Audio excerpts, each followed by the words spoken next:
Hello बच्चों, the question is the term active immunity means option A increase rate of heartbeat, option B increase the quantity of blood, option C resistance develops after disease or option D resistance develops before disease. तो let's see active immunity. सबसे पहले आपको पता होना चाहिए what do you mean by immunity. Immunity का मतलब होता है the ability of the body, the ability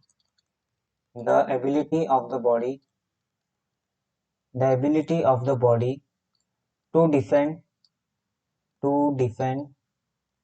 itself from disease causing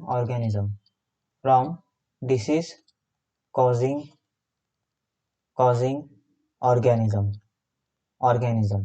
उन्हीं को हम क्या बोलते हैं, उन्हीं को हम बोलते हैं इम्यूनिटी बोलते हैं। अभी इम्यूनिटी चार टाइप के होते हैं, innate immunity, acquire immunity, active immunity and passive immunity. इनेट में क्या होता है, innate immunity which is present from birth, और ये नॉन स्पेसिफिक होते हैं एंटीजेंस में, जिसमें चार बैरियर होते हैं, physical barrier, physiological barrier, cellular barrier, cytokine barrier. तो ये इनेट इम्यूनिटी होता है। Acquire immunity is pathogen specific and they mainly forms by the cell mediated immunity और ह्यूमोरल मीडिएटेड इम्यूनिटी, इसलिए उसके कारण क्या होता है, वो एक्वायर इम्यूनिटी क्या है, पैथोजन स्पेसिफिक। तीसरा जो इम्यूनिटी है that is your active immunity. Active immunity की मैं बात करूं तो एक्टिव इम्यूनिटी का मतलब होता है व्हेन अ होस्ट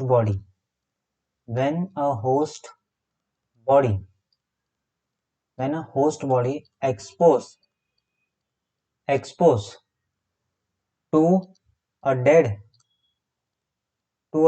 और inactive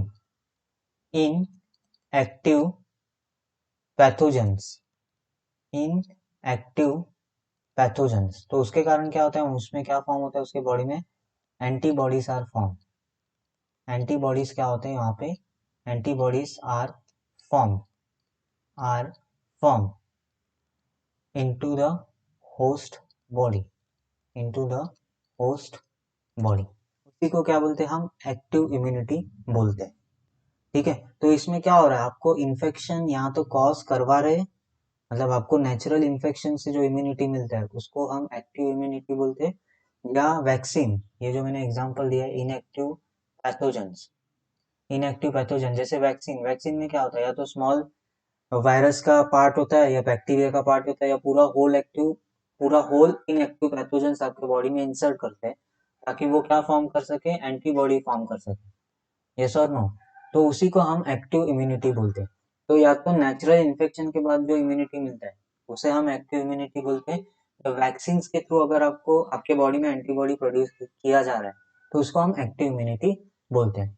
तो अगर यहाँ पे अभी हम ऑप्शन देखें तो option A increase the rate of heart beat, नहीं ये नहीं हो सकता। Increase the quantity of blood, ये नहीं हो सकता। ऑप्शन सी देखे, resistant develop after disease, yes option C is right, कि डिसीज होने के बाद जो एंटीबॉडीज फॉर्म होती है वही तो आपको, उसी को तो हम क्या बोलते हैं, एक्टिव इम्यूनिटी बोलते हैं ना, क्योंकि एक्टिव इम्यूनिटी में या तो आप होस्ट बॉडी को डेड या इनएक्टिव पैथोजन से आप या पर एक्सपोज करवा रहे हो जिससे वो एंटीबॉडी फॉर्म कर रहा है, या नेचुरल इन्फेक्शन से जो एंटीबॉडी बन रहा है उसको भी हम क्या बोल सकते हैं, एक्टिव इम्यूनिटी हम बोल सकते हैं। ओके, क्योंकि ये आपका टाइम टेकन है, लेकिन ये एफिशिएंट, अच्छे से ये एफिशिएंटली क्या करता है, आपके पैथोजन को एलिमिनेट करता है, और ये नॉर्मली लंबे समय तक आपके बॉडी में एंटीबॉडीज क्या होते हैं, फॉर्म होते हैं। तो जो नेचुरल इन्फेक्शन से जो आपको इम्यूनिटी मिलता है उसी इम्यूनिटी को हम यहाँ पे एक्टिव इम्यूनिटी बोलते हैं। क्या बोलते हैं, एक्टिव इम्यूनिटी। तो option C is right answer.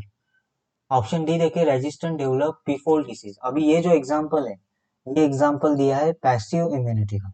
Passive immunity में क्या होता है एवरीवन, पैसिव इम्यूनिटी में आप जैसे एग्जांपल दो, lactation period, during the lactation period